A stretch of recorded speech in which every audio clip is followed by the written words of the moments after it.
if you're going to be giving an hour-long talk and it really needs to hit, especially if you're being paid $10,000, $20,000 to give a speech, well, Mm. this is probably something that you want to be really good. Probably a good idea to Yeah, and yeah, invest especially some of that. if you can give the same Yeah. keynote, 10, 20 times or something like that, then it starts to have a really high cost benefit where it's like, let's get this really good. Let's get some slides that really get this message across in an awesome way. Whereas if you're just going to be giving a talk Yeah. down the street at your local community center for 10 people and it's not that big of a deal, then maybe now it's not really worth it to just use ChatGPT, kind of have it help you structure your ideas a little bit, generate some slides real quick, and get something together. So I don't know that it's necessarily that some things would lend themselves, whereas some things wouldn't lend themselves to ghostwriting, but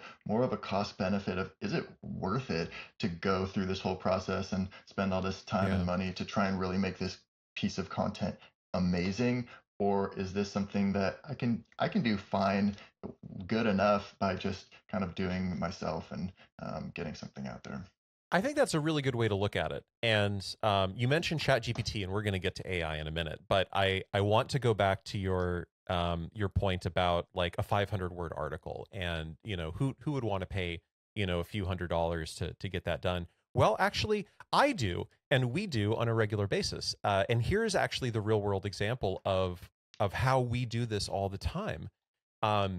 So we ghostwrite or have ghostwritten a lot of the content that we produce as an agency for our content marketing purposes.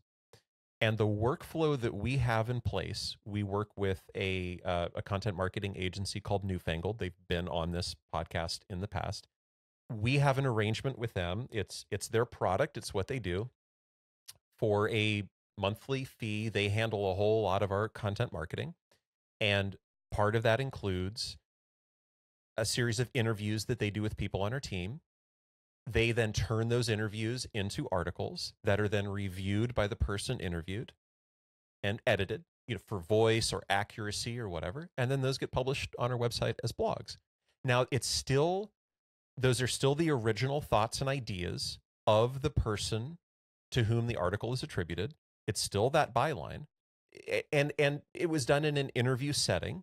So it's not as though somebody is creating this article out of whole cloth and then slapping somebody's name on it. That's definitely not what's happening. And it is reviewed before it goes out the door by the person whose name is put on the article. So they are absolutely involved in it. It's a highly collaborative process with multiple touch points along the way. So why do we do it like that? Well, we do it that way because otherwise it would never get done. The problem that we have run into over and over again within our agency is, even though everybody on our team has the best of intentions to produce content because they know that content marketing is not only the most effective, but it's also the most cost-effective way to bring in new work to our agency, and everybody wants to do it, and it helps their own personal brand to do it, it's really hard to find the time because client work will always come first. And I think that's the case for really anybody out there who has a job.